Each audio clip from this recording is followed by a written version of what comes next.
And welcome to Whiskey Politics. Dave Sussman, your host and purveyor here at Whiskey Politics. Find us on all of our social media platforms. Click the subscribe buttons, give us reviews, and that way others can find us as well. Today is a twofer. We're going to be talking about everything that is everybody else is talking about right now. Well, for the most part, and that is the massive stimulus packages and the bailout requests that are coming from mostly blue states at this point.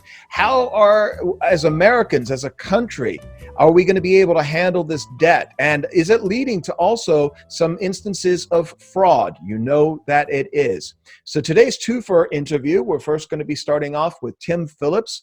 Tim is president over at Americans for Prosperity. You know Tim, he's been on the show before. Check out our last episode. We'll put a link down below for you. We sat on a very nice bluff overlooking the Pacific Ocean and had what I like to call an evergreen discussion. Much of what we talked about then, I think about a couple of years ago now, is very much prevalent today as well. And we're going to get deep into exactly what Nancy Pelosi is trying to shove down America's throat, foie gras style, in their stimulus package with all of these leftist gimmies and these goodie bags for all of her big donors and the big lobbyists that are out there that are supporting her side of the aisle. And when you see that kind of money that people are trying to pass, well, you know bad players are going to come out. You're going to have fraud. You're going to have scams. You're going to have people taken to the cleaners. And especially if you are a consumer, everything happening right now with COVID-19, how do you prevent the bad players from taking advantage of you? So we'll be welcoming Eric Smart, who is a consumer expert. He's worked with the FDA and FTC, pharmaceutical and food manufacturing companies alike, and he has got his finger on the pulse of exactly what is going on right now with all of this fraud and the scams and the flim-flams and just consumers just taken to the cleaners by all of the scams that are out there, and how you can prevent yourself and those that you love from that, as there are so many bad players coming out of the woodwork when you're talking about trillions of dollars. But first, we're going to have Tim Phillips, again, with Americans for Prosperity, who's going to be talking about these bills, what they mean for all of us. And if you haven't already done so, please find us on all of your social media platforms, hit like and subscribe and all the things that we're asking you to do. And we appreciate you being here. Thanks. And I'm delighted to welcome back to Whiskey Politics, Tim Phillips. He is the president of Americans for Prosperity. Tim, a little bit different this time around compared to where we were located last time you came on the show. Yeah, I think I prefer the park overlooking the Pacific near Malibu to this. Yeah, gotta say that's the case, Dave. Yeah, I think a lot of people are getting cabin fever right now. I think you're based in what, Virginia? I am Northern Virginia, outside of Washington D.C., and we're in a lockdown comparable to where you guys are, I think, in Southern California as well, Dave. Yeah. They're talking, I'm not in LA County, but where you and I did meet, they're talking about another 3 months of lockdown. The mayor just threw that out there, and he's talking about it from the perspective, Tim, of, nothing's going to be back to normal. Businesses will never be back to normal until they actually have a cure. They don't even have a cure for friggin' measles. I mean, what are we doing here? It's noticeable that the people who talk like that, Dave, are not suffering from this pandemic. They're politicians and frankly, the folks who are still getting their full benefits or full salary packages. And the most important thing that I think is not out there right now is that it's a false choice when a politician tells you you've either got to choose between shutting everything down and saving lives, or you're going to be rapacious and greedy and open up, because there is an absolute cost in lives, Dave. You're seeing the deaths of despair go up. I just saw a study this week about that drug overdoses and other deaths of despair are up during this period. So there is a cost in lives and health beyond just the economic cost and the crushed dreams and lives of so many Americans. It's not being covered. I want to get into this in more detail with you, because what you guys are doing over at Americans for Prosperity is you're asking the right questions. And we just saw this last week that House Speaker Nancy Pelosi's latest round of coronavirus spending, She's talking about, trillions of dollars in new spending. Reportedly, if we're taking a look at this list here, it was a gimme to her liberal lobbyist donors and activists. And we're going to put up a list here in just a couple of moments. But when you take a look at this list, she said, I think the words were, she's going big. She wants to do something Rooseveltian, New Deal-ish, And you take a look at some of these items that she has here. None of it is focused on business. None of it is focused on coronavirus. It's all liberal gimmies to her lobbyists. Yeah, this is a Christmas tree wish list of ideologically liberal goals that have been out there for decades, and it's wrong. I mean, what she's attempting to do, and a lot of these governors, Dave, I think about Governor Cuomo, Governor Newsom came out, I think it was yesterday, and said, well, I'm going to have to lay off some first responders if I don't get this $1 trillion in federal aid. What a complete hostage taking of good Americans who are doing their work and the right thing. Congress has already appropriated, let's get this number. Our policy guys dug into the CARES Act and other things, which were important. Some of that was really important.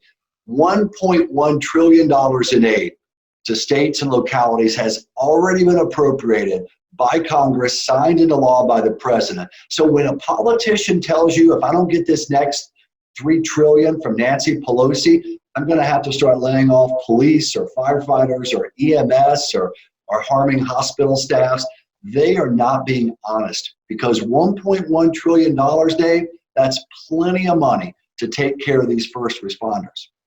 Yeah, and you're talking about two separate things here, which I know that the media likes to conflate. You're talking about the stimulus package passed by Congress, and you're also talking about a bailout request now by blue states.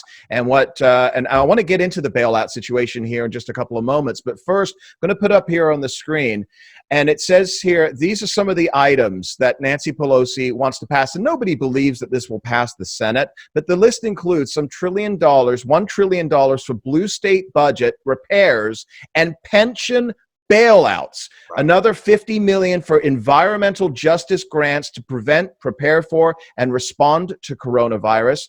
Restoration of the state and local SALT tax deduction, going against what President Trump did with his tax reform. $20 million for the National Endowment of the Arts and National Endowment of the Humanities.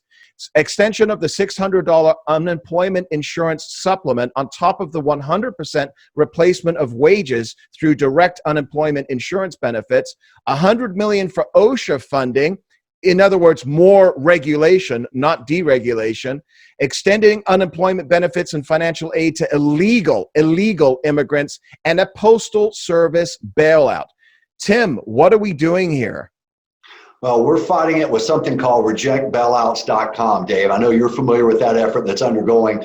We're all in on it. This is one of the most egregious examples of ideological extremism during a crisis that I can remember in my lifetime. Certainly, I go back 3 decades in this public policy arena. I've never seen anything like this, Dave. And I think about one of the most ironic or hypocritical things. Democrats often talk about how they're for the working person. But that, bringing back the deduction for blue state folks on their taxes or state and local taxes, the SALT thing, that would be a tax cut for the top 3%. The vast majority of that money is the top 3%. And that's outrageously wrong, and it's hypocritical. And one of the things that drives me nuts most about this particular bailout proposal is when you look at the states that will be funding irresponsible states. Take, Dave, just for a second, Florida and New York. Florida has 2 million more people. Average age-wise, it's actually about the same because a lot of folks retired to Florida. It's ethnically diverse, more so than New York.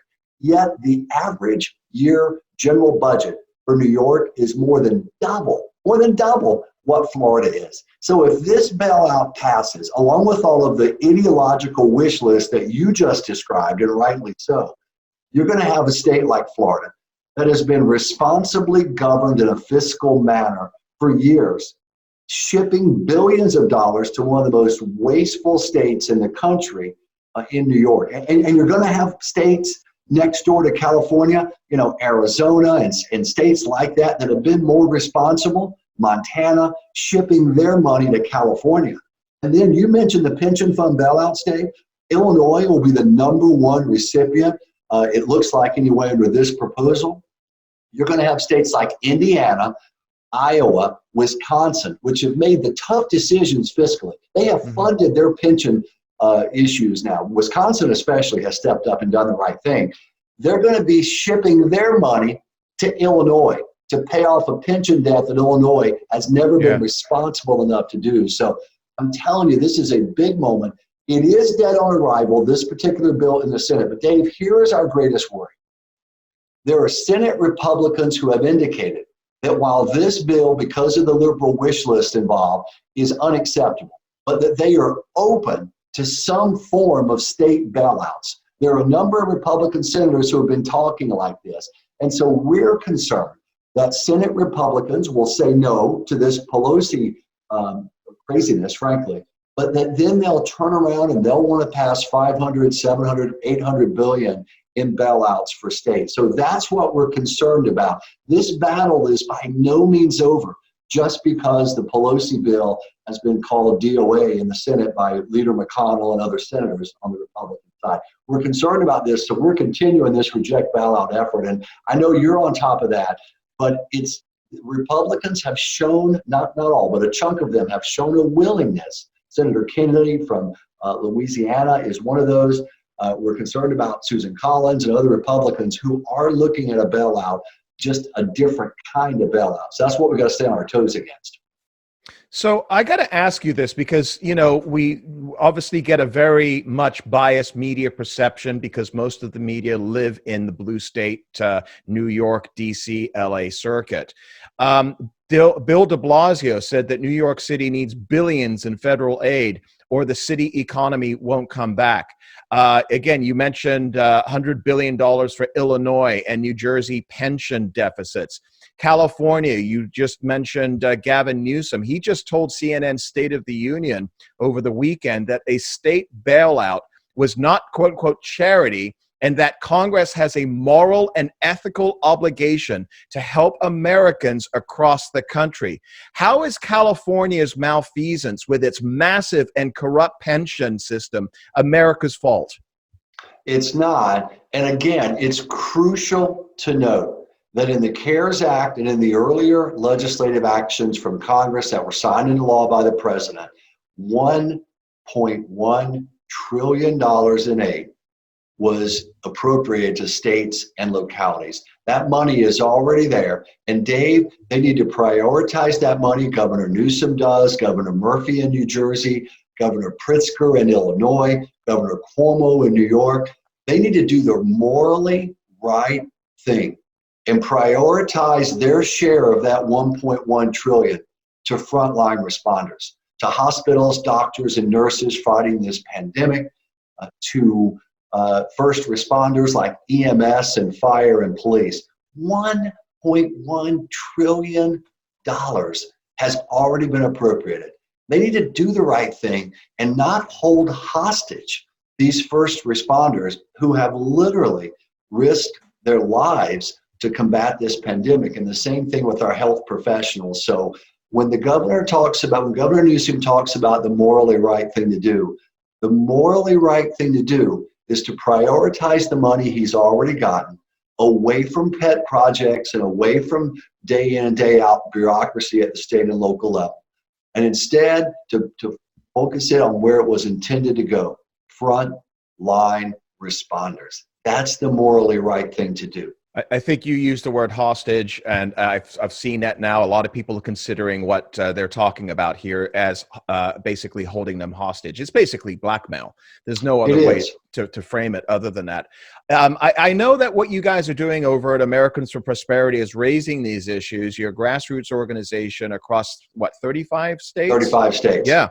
And so you're raising these issues for people to be obviously aware of what is going on. But I mean, when I take a look at what you just talked about, and I come back to California or Illinois or New York, I don't know if you know this. I got a friend of a friend. This is a perfect example. Graduated college, went into the sheriff's department, worked in the sheriff's department for about 20 plus years, took early retirement, and then went into the fire department and is just about to retire. And both on the sheriff's department in his last year and on now in his last year on the fire department, he's working double overtime because the way that the pensions work is that you get 90% based upon the number of years of your last year's pay. This man is going to be retiring with double pensions, bringing in close to $500,000 a year combined. And that's before his wife's teacher's pension comes in. He's going to sell his house. He's going to move to Arizona or Nevada. This man is wealthier than most people that are CEOs of businesses. And this is why the pension crisis is causing such a budget debacle in states like Illinois and California and New York. Why isn't anybody talking about this? And we're just going to continue to put Band-Aids on this massive, I guess it's just a bloodletting of taxpayer funds. Yeah, it's one of the most unfair trends that exist today in the American public policy landscape. Years ago or decades ago, there was kind of a deal that was made. If you worked for state or local government, perhaps you wouldn't see the salaries of the private sector, but in exchange for that, you would get a pension that would allow you to have a comfortable, not an outrageous, but a comfortable retirement. And that was a reasonable deal, actually. Today, it's completely different. Government employee unions have become some of the top campaign donors, especially in states like Illinois and California and New York. So they have six-figure salaries. And then the rules are written in a way, and you referred to them, through overtime procedures and through, the last year of service is what your retirement will be pegged to, not the preceding 20 years. You know how that works. You see literally tens of thousands of government at the state and local level, government employees retiring at 45 or 50 or 52 with deep into six-figure pension, guaranteed pensions, retirement funds, far beyond anything in the private sector. A couple of states have done the right thing and courageously stepped up and tried to fix that. I mentioned Wisconsin earlier. They did that a few years ago so that now in Wisconsin, the private sector is more equitable. It's not, being a government employee union member does not give you the crazy financial advantages over counterparts in the private sector. Now it's a reasonable, even thing now in a place like Wisconsin. Iowa did the same thing, by the way. But in the states we're talking about, New York, California, Connecticut, Illinois, those states, government employees have an unfair advantage over those in the private sector for comparable work. And it's draining the services dry for those governments. I've seen some stats that Reason and others are looking at local and state government, Dave. It is stunning the percentage of the budget in a city like Chicago or a city like Los Angeles that goes not to day-to-day services for its citizens, but to paying pension obligations. It's a dramatic chunk of the yearly budget that doesn't go to roads, or it doesn't go to fight anti-drug efforts or anything on the service level. It instead is going to pay these pensions, and it's not fair. I think it's a revolution in public policy that's coming. It's not quite there yet, but I believe as more and more Americans understand the percentage of their tax dollars that are not going to schools or to services, but to fund these pensions, I think you're going to see a public policy revolution in the years to come. And I can tell you, Americans for Prosperity, we're committed to fighting that. I guess it's a matter of informing people, because in states like California and New York, these people are still going to be voted in by large margins. And we know that based upon the populations that we see in Los Angeles and San Francisco. And just so that you know, Los Angeles is terrified. The populace of Los Angeles is terrified. Now, I don't live in LA County. I live in a county adjacent, and it's fairly more open, and the beaches are open and people are going out. We still don't have open restaurants yet as far as being able to sit inside, but we're going to get there. But if you talk to the people in Los Angeles County, intelligent, educated people, Tim, have turned into these these brain numb robots that are repeating what they're hearing from their local newscasters. You know, the CBS and the ABCs, the local affiliates, and it's almost as if they've just switched off their brain. How do you inform those people? How do you get those people to understand what is going on right now? Because it seems to me as if it's like you're talking to a wall in many cases.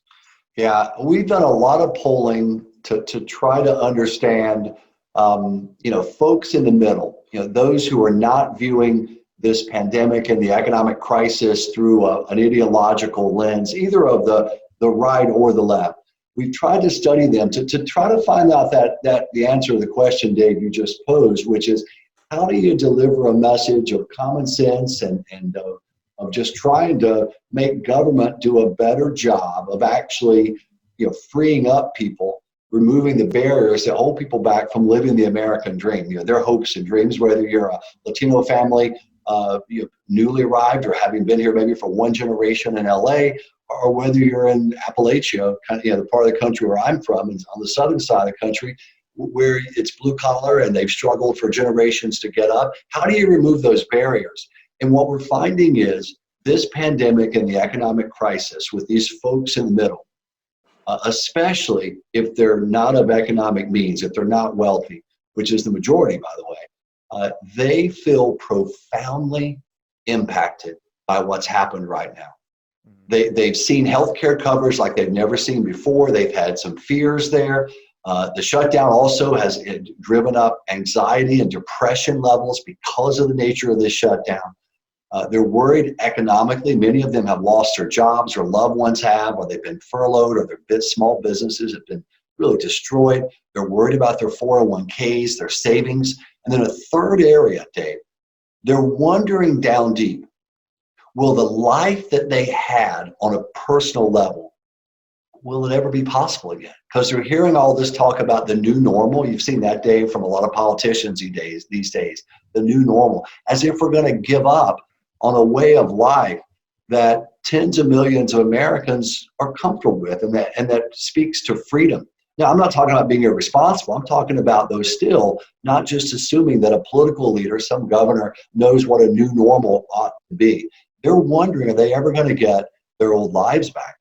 And so they've been profoundly impacted. And we believe now, that this is an opportunity to actually have a conversation with them. So we're attempting to do that. We're doing a lot of Facebook Lives with elected leaders and often with local leaders.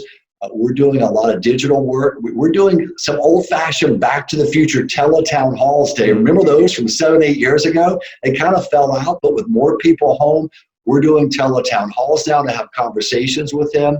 We did a teletown hall with Governor Pete Ricketts of Nebraska, who's a great governor. You probably know him, in Nebraska a couple of weeks ago.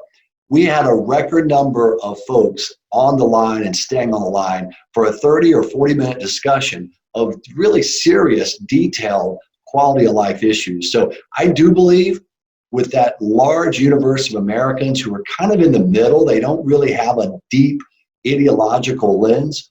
I think right now there's an opportunity to have a serious conversation with them, and we're trying to do that. Another discussion that is taking place right now, and we know that the Democrats, their motto is never let a crisis go to waste. The left are obviously using COVID-19 and the pandemic as another reason that we should all have nationalized health care. And we're starting to see this happening, the discussions that are taking place with the AOCs, the Elizabeth Warrens, obviously Bernie Sanders. They've been pushing for this for years. But we're starting to see that the polls are showing that more and more people are now starting to support this based upon obviously, the carnage that we've been seeing over the past couple of months. How will this impact, do you believe, from your standpoint, the national debate over healthcare? We're deeply worried about it, Dave. We actually launched an initiative a couple of weeks ago on this very topic. Here's the key thing we're asking Americans to remember. Despite all the hysteria in the media, saying that we were going to be running short of ventilators, that we were not going to have enough ICU, intensive care unit beds. It's important to note, because we have a modicum of freedom and choice in our healthcare system. Not a single American ever suffered or died for want of a ventilator or an ICU bed. Dave, a lot of countries with socialized medicine cannot say that.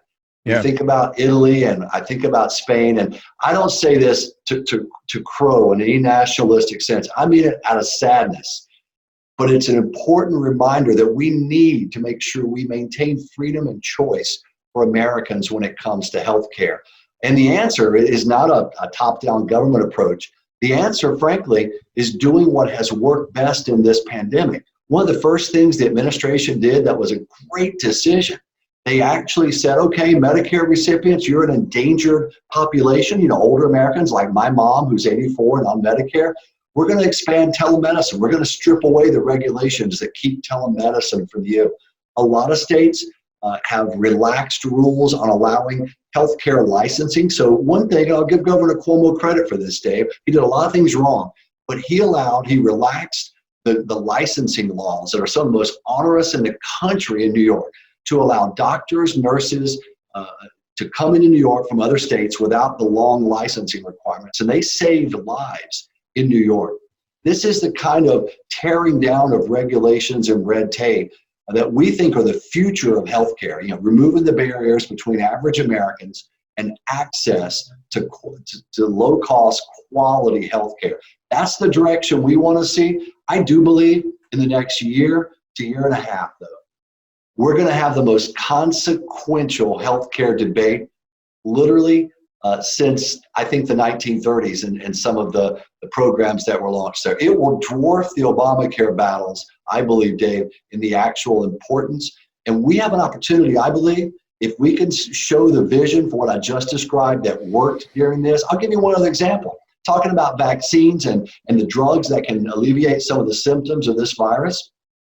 The FDA, Food and Drug Administration, the administration has pushed this, and Congress has also agreed. They've dramatically stripped down the rules that mean right now it takes a decade on average to get a drug to market. A decade to get a drug to market on diabetes or heart disease or cancer. We think we have a shot, or they do, about getting a vaccine in less than a year. That would be an incredible accomplishment. And the reason it's even possible is stripping away, pushing down a lot of the red tape and regulations that have needlessly kept life-saving drugs off the market. So that's the direction we're going to push for healthcare to go. But there is a real worry because we know there are folks out there, Bernie Sanders and others, who are going to push the opposite vision, which is Medicare for all, which means destroying private health insurance for about 165 million Americans across this country. And also, by the way, I know you know this, but that would destroy Medicare. You know, people like my mom depend on Medicare. Yeah. And if you add 160 million or 170 million Americans who have their private insurance taken away, their choices, and you put them on the Medicare, it'll harm the health care of those Americans who are losing their private insurance. But it will also dramatically harm Medicare, which, you know, with some supplemental stuff provides decent coverage with folks like my mom. If you were President Tim Phillips of the Senate or House Majority Leader Tim Phillips, how would you have responded? And I know this is a really tough question to ask, to COVID-19. What would have some of the things that you've done? Obviously, hindsight, 2020, retrospect, we can see the mistakes that were made. But using that, what were some of the things that you wished that Congress had focused on? I think the first decision that was made at the federal level was probably the very best one and the most consequential one, and he gets very little credit for it. And that was when President Trump did not say federalism is just an outdated idea, the 10th Amendment, whatever. I'm going to lock down the entire country with all 50 states quarantine. That would have been it would have been unconstitutional, but he probably would have been able to get away with it before the courts. A national emergency. Yes, that's right, David. Yeah. And I'll tell you, the president gets very little credit for that, but it was the first decision they made, he and Vice President Pence and their team. And God bless them for doing the right thing, respecting the Constitution. So today we have Florida and Texas and other states South Dakota, They're able to do things at their pace and what's working for them.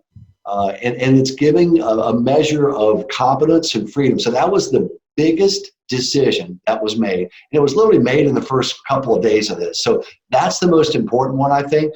A couple of other ones. One, it would have been making sure early on that the true cost of a shutdown is understood. At some point, the shutdown went from being bending the curve to a life-saving mechanism to stop every infection.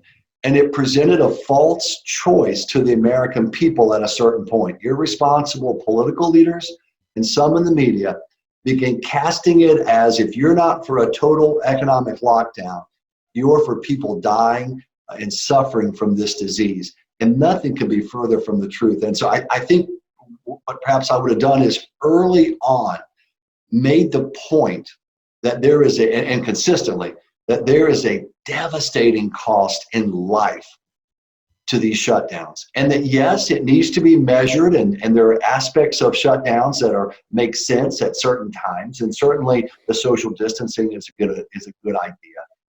Just explaining along with that, though, that the role of a political leader is to look across the landscape and make the decisions that make the most sense for the largest number of Americans. And I think we kind of missed the boat there. And so we're trying to make sure that we explain the cost of these shutdowns. You know, poverty is a big killer, Dave. You know that. I mean, some of the if you want to correlate heart disease, and I mentioned diabetes earlier, but heart disease, diabetes, if you want to correlate what are the factors that lead to those, one of the top 2 or 3 is poverty. It's the zip code you live in, and how bad is the economy in your area and for you individually. Well, these shutdowns are leading to a dramatic increase in poverty. That means that diseases, especially heart disease and diabetes, that they're going to have spikes down the road because of that.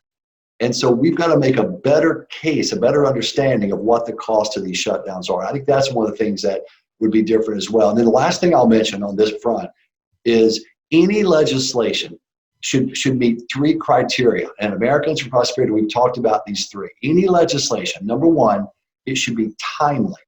In other words, it should make a difference in the near future to save lives or to help protect people, either on a personal level from the infection or economically. So timely. Number 2, targeted.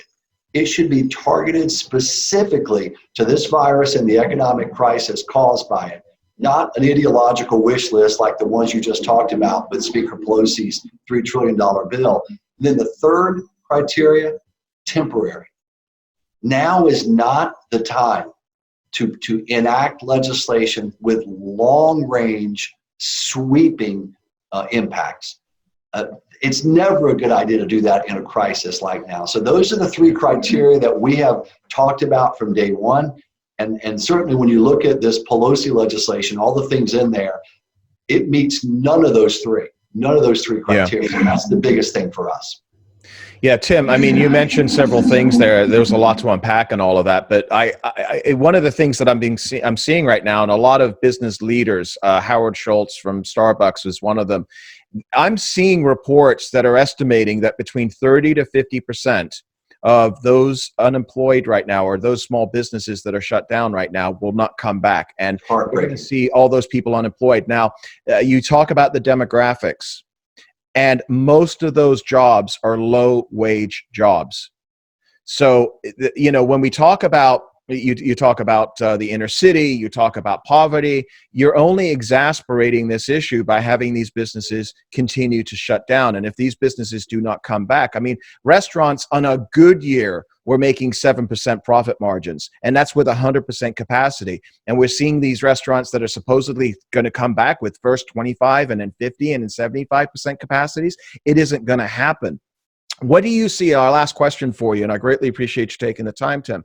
I mean, looking in the crystal ball here, do you see this as I guess, the destruction of inner cities around the country. We're going to see commercial real estate collapse. We're going to see Starbucks moving out of the inner city and restaurants closing down, and obviously real estate values collapsing because of this. Sam Zell, legendary real estate investor, was talking about this, and he's not in any way, a political ideologue.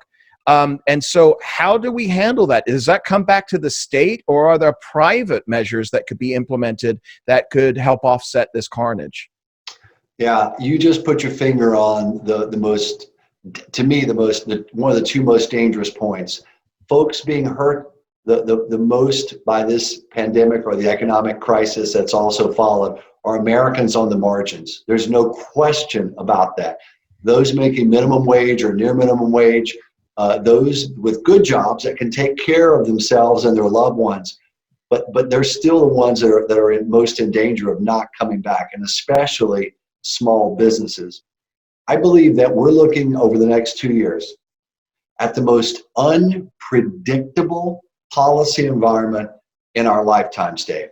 I mean, going back to the end of World War II or the Great Depression. And I'll tell you why I say that. Most Americans they feel profoundly and personally impacted by this pandemic, by the economic crisis that has resulted, and by the dramatic change in their lives, their day-to-day routines in their lives. And so they are kind of they've lost their equilibrium a bit. And so they're going to be open to new policy ideas.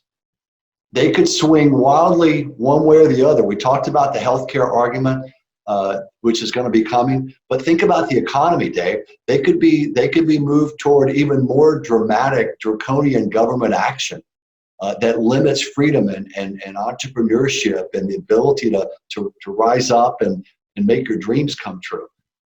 They could be impacted there. So I think we're going to be in the most unpredictable policy environment since the end of World War II or the Great Depression. I also think this election in November, I think it's going to be the most unpredictable election in that same time frame as well. And by that I mean the two bases are they're viewing what's happening more through an ideological or philosophical lens. But those swing voters in the middle, they are viewing it through the impact on them and on the impact on those who they love. And so they don't yet know who to blame, who to credit.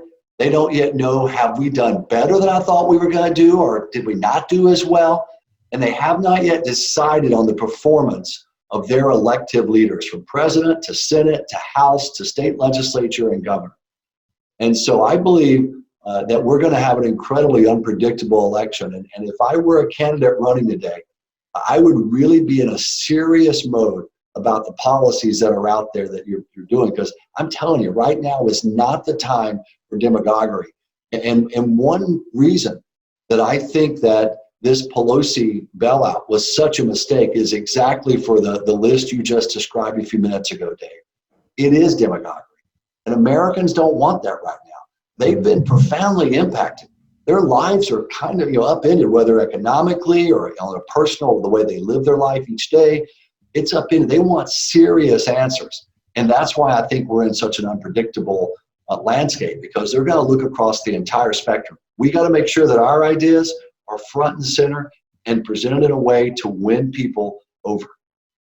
Well, you're certainly creating the right message, and you got to get it out, because the polls I'm looking at right now are alarming to me, where you've now got a wider acceptance for socialist policies. Because, and I've always said this, and maybe you and I talked about it last time you came on, I've always said this, that John McCain, whatever you think of John McCain, but John McCain was in the lead in 2008 as far as the polls go, going into September of 2008 against Barack Obama before the election. And then we had the financial collapse, the crisis, and people got scared. And when people get scared, there's enough people within that scared group that will decide that they want, big government, daddy to come in, mommy to come in and take care of them. And that's why he won. And I think that, certainly should raise a lot of concern right now regarding heading into the November election, Tim. And so you guys, what you're doing is really important, and keep creating the message. AmericansForProsperity.org, is that correct? That's at americansforprosperity.org. You can also find us on Facebook. We're in 35 states. About 3.5 million Americans almost have taken action with us, and we'd love to have a lot of your folks join us today. We'd love to get with you when this thing's over and we're traveling again. I want to get you out of California and get you to some states where we're operating. Would you do that? Would you come? I would absolutely love to do it. You know, one of the things about all of this, and I know you've heard this from other people as well, is that my public speaking engagements have just dried off. I mean, you know, I haven't been in front of a crowd in 2.5 months. So I miss it. I miss the road with our activists and with people, and I think my family's probably a little tired of me. Yeah. We're just sitting there looking at each other, and there's not much more else we can watch on TV anymore. But listen, take care of your family. Prayers to you and your family and your mother, and also send our regards to Cabot as well. You know, I'd love to have that discussion with you as well. How, you know, the college crowd. I know he's at Campus Reform. How the college crowd is reacting to this. My son has just pivoted 90 degrees or 180 degrees, I guess. And he finished his first year at Cronkite School of Journalism. He's done. He's now left. He's coming home. He's spending his second year at JC before transferring over to UCLA or UCSB. And you know, this is all because of what is happening in the world right now. Yeah. I mean, this is a record scratch moment for our kids. And I'm just glad that he's not graduating into all of this right now. He's got a few more years left in college. Well, we'll have to get Cabot on with you. You would have a great time with him, and he's doing great work on college campuses. Of course, I'm a little biased, but he's my son. But he's doing great work on campuses. And I think about Andrew Breitbart, who was a dear friend. I know he was a friend of yours, Dave. And you know, his last public event was actually an Americans for Prosperity event, the Saturday before he passed away. That was his last event, AFP? It was in Michigan. We were, I'll tell you a quick story. We were in Michigan. He had done a 2-day swing across Michigan doing freedom events. The last one, I think, was in the Detroit area. We're standing outside. The events, I slipped outside as he was finishing up his remarks. I'm on the phone, and I'm waiting to get an Uber, I think, there. And I'm not sure if it was a taxi. Anyway, Andrew comes walking out, and I'm on the call, and I go, hey, hold on a minute. I go, Andrew, I love you, man. And you know what he said to me? He said, you blanking should. Is that Andrew or what? He's like, you should love me. I'm doing incredible work for you. Yeah. I'm like, you are. I love you. I couldn't call him a friend. I've met him a couple of 3 times. There was and now a disbanded group in Hollywood. I'm sure you know of it, that he was a part of. And, you know, I'm in the remnants of what's grown out of those groups, but I saw him and met him a couple of times. And I mean, he's everything that people said he was. And I've got friends of mine that were very, very good friends with him.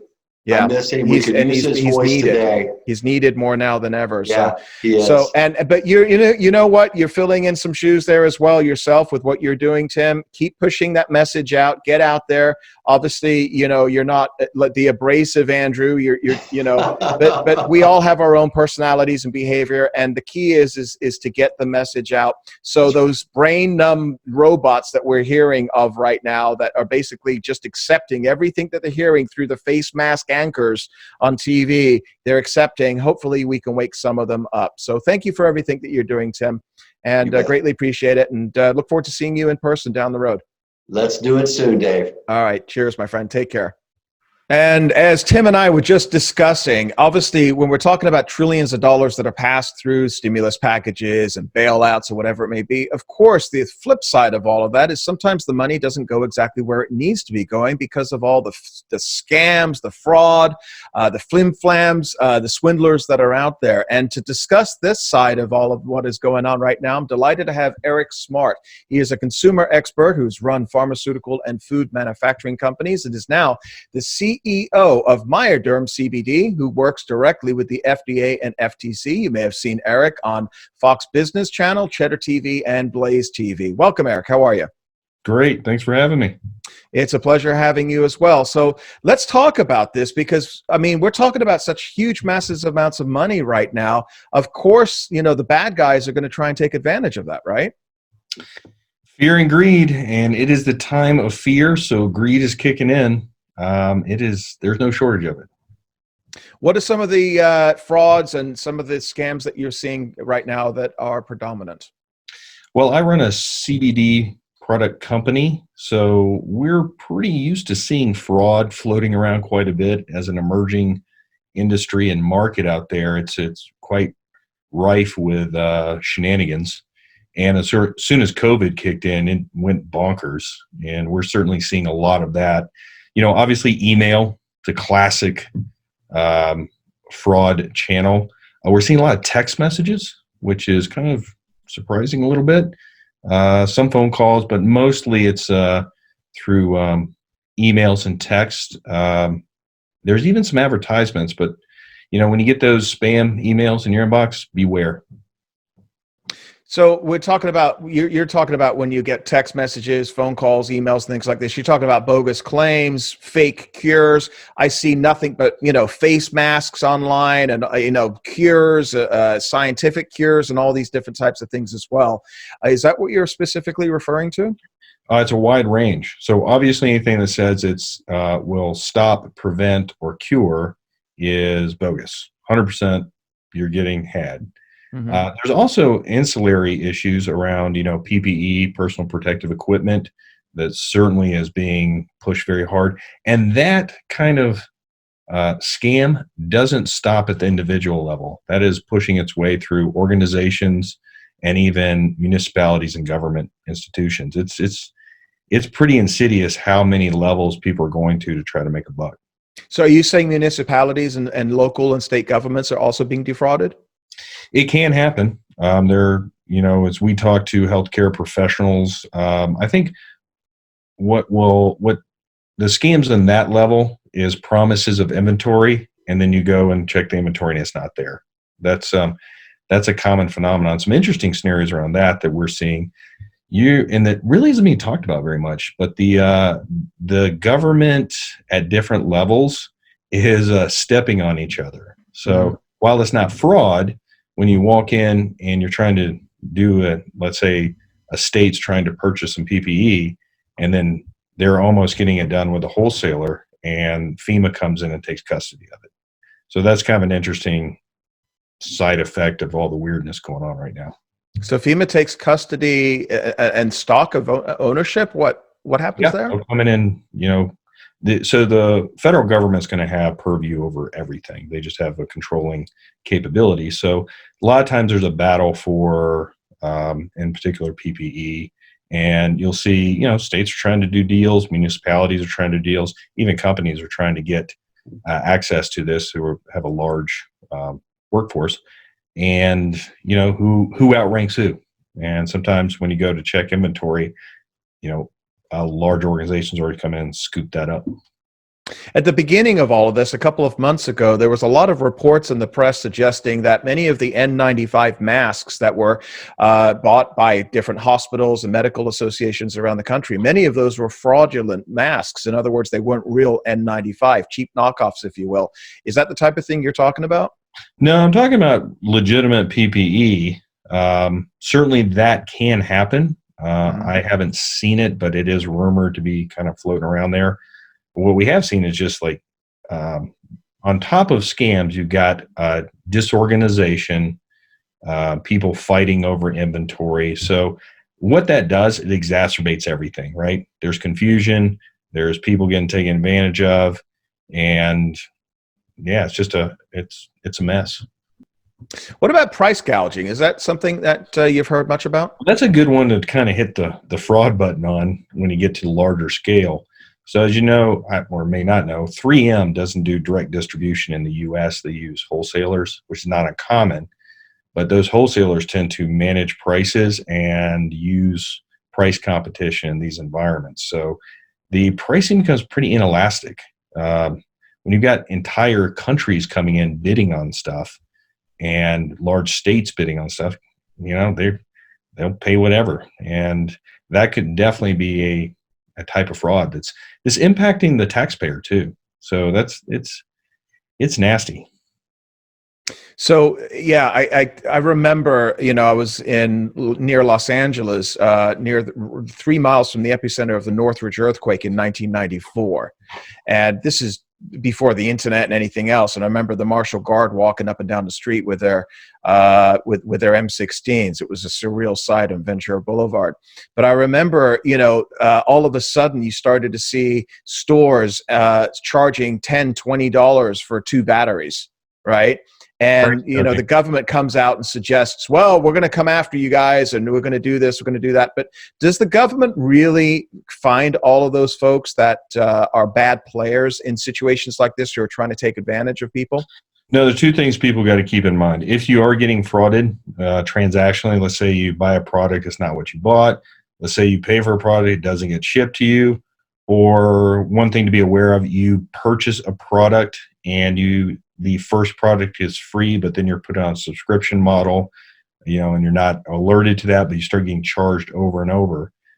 While you can stop that, you have almost no probability of getting your money back. Even if you report to the FTC, FDA, different types of organizations, that's a good step, makes them aware, but they're not getting your money back. So what is the recourse? Is there any? Very little. I mean, if you make bad decisions on a consumer level, you're kind of stuck eating it most of the time. Occasionally, if it's particularly dangerous or there's a large enough group of people who can bring a class action together, but that means the company's going to stick around. And a lot of these fraudulent companies just close up shop. You never see them again.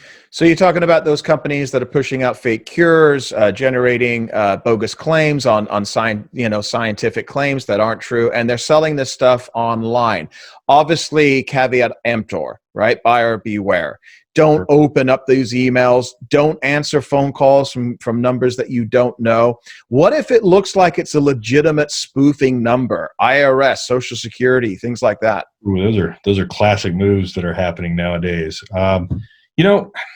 Question. I know it's tough for some folks, especially if they're concerned and have fears and they see something come in, they have a knee-jerk reaction. That happens even to smart folks. We can all give people a hard time saying, "Hey, you're being dumb. Don't do that." But even smart folks can get trapped in the emotion of the moment if they feel like there's something at risk or fear of loss. So take a moment, take a breath, evaluate if the promises seem too good to be true. They are, and if the claims of, especially if people are trying to say that bad things are going to happen to you if you don't, 99.9% chance that is false. So don't have knee-jerk reactions. And I think one of the biggest issues with product in particular that are quote-unquote able to cure, prevent, help in some way, they're using legit products but making false claims about those products. Classic's going to be, multivitamins and supplements. There's not really. Most multivitamins have too little of the things you want and not enough of the things or too little of things you want, and too much of the things you don't want. Right. Whereas there are some vitamins out there that will help you feel a little better, and then not big percentage points, but get a good night's sleep, eat well. That's kind of in exercise. Now you're in an industry, CBD, what is it? Cannabinoid oil? Yeah. Cannabidiol is the name of the molecule in the hemp plant, so CBD common nomenclature. So I don't know much about the industry. I know that you don't get high from this stuff, and it's used in a lot of different household products, oils and soaps and toothpaste and things like this as well. And I guess it supposedly have a harming, an impact on people. It reduces stress and things like that. That's about as much as I know. So color me educated or uneducated. But I have to ask you, Eric, I mean, there's a tremendous amount of fraud in your industry, isn't there? Yeah, it's been a challenge. So what the issues are, CBD is a legitimate therapeutic molecule. And to prove that, there's a prescription medication with CBD as the active ingredient. It's called Epidiolex. And it's used for seizure conditions, mainly for children, like conditions called Dravet's. Dravet's? Dravet's is the name. Don't know that one. Yeah, it's a pretty rare seizure condition found in children. Okay. And so it has an indication for helping with that. It appears, and understanding starting to catch up with it, there's a very good anti-inflammatory. So there are some indications that it's very good for aches and pains. And there's some anecdotal evidence about anxiety, so stress, things like that. Outside of that, there's really no strong indications. You'll hear claims about Parkinson's, Alzheimer's, even cancer. Those are bogus. That's definitely very, very scammy. We combat that on a regular basis, answering questions, clarifying for people. So, we've been dealing with this. COVID just put a, turbo boost on it. So it's a matter of obviously educating customers and the populace as well. Does that drag you down when, there's so many scammers and fraud and all of these outlandish claims that are made in a particular industry that you're working in? And does that impact your market? It definitely has an impact. Our perception of and perspective on what's happening and how we can deal with it is, let's be a positive influence. Our products, all of our products that we make are FDA compliant, which is kind of unique in the industry. There's very few companies that do that. So we take the high road in that context, and we try to educate people who contact us daily. We literally have hundreds of people contact us about our products, about questions in the industry. We even had people just call us about COVID stuff, which is kind of surprising, but okay. Ultimately, the good actors will wash out the bad actors, and that's what we're doing now. And we're sold through national retailers. Obviously, they do their homework before they bring on brands, and that's what customers will start to see as the industry grows. When you start going into big retailers, what are they caring? They're going to take their time to do the homework most of the time. So that's what we've been working on and with. What's the difference between FDA compliant and FDA approved? Great question, man. So FDA approves a technical term. That means it's a prescription medication. So when you say FDA approved, that means you get a doctor to write a script for it and they'll issue you a drug. FDA compliant means it meets the standards of whatever category that product falls in, whether it's food, whether it's dietary supplement, whether it's cosmetic. So these are all categories of the FDA that you have to manufacture to certain standards. Gotcha. Getting back to, this huge, massive stimulus packages where we're seeing Nancy Pelosi in the House just passed this week, another tranche, number 4. Most people don't think it's going to go through. But when you got that kind of slush money that's going through and you've got the states that are now requesting bailouts in situations like this, are you seeing from your observation, have you seen much fraud in unemployment claims and claims for the PPP, Payment Protection Program? I don't know about fraud. I imagine it exists. I'm sure. Like we talked about when it first started, we're like, oh my gosh, this is like screaming for people to take advantage of it. So I'm based on my business experience, I'm pretty certain there's fraud out there around it. We haven't seen it locally in the industry or folks that I've interacted with, but it's human nature, right? We know unemployment fraud goes on all the time. This has probably been exacerbated.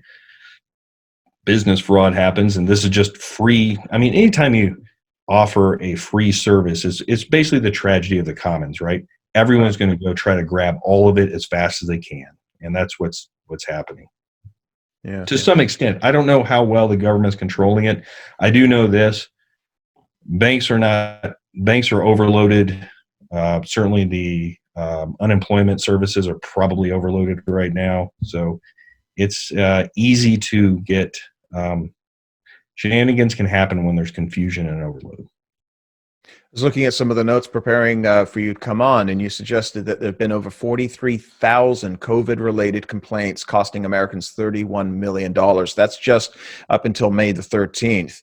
How is that being gauged? Is that going through FTC or Better Business Bureau? Where's that information coming from? Largely that's through the FTC or FDA, people making complaints about products or services. Ultimately, that's a small percentage of what actually is happening. Those are the people filing complaints. So that's kind of a tip of an iceberg type thing. So it's a large number.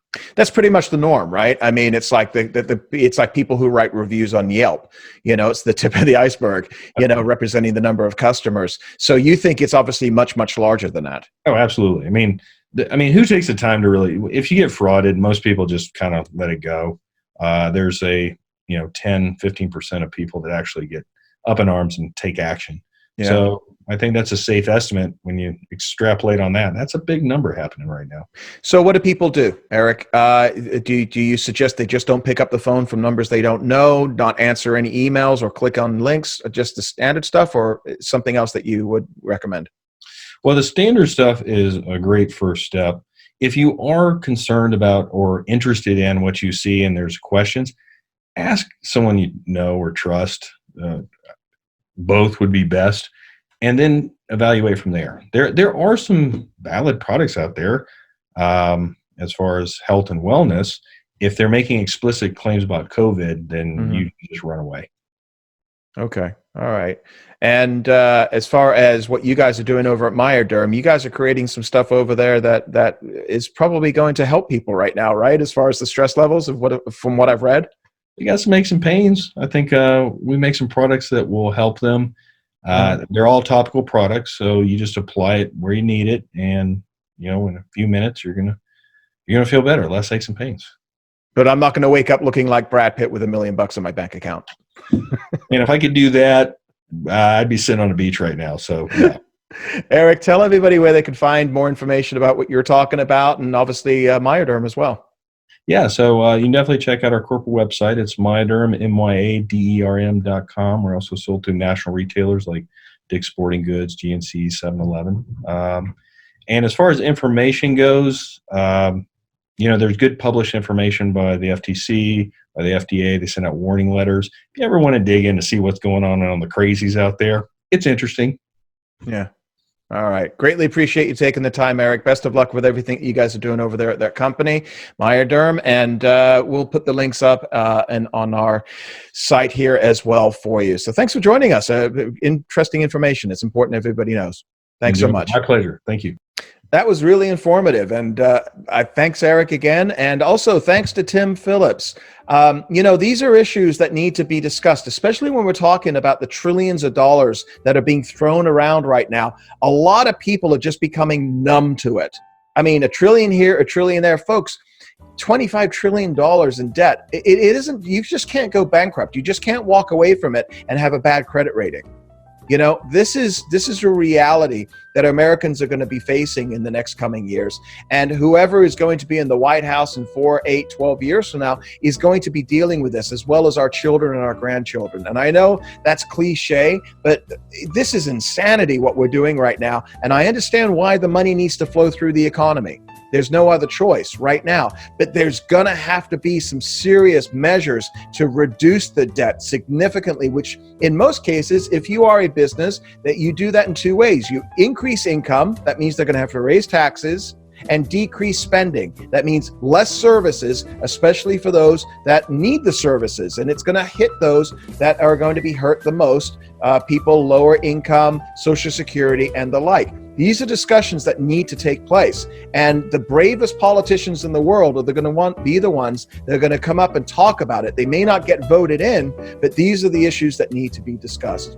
So let us know what you thought. I think this is an important discussion that we have to have.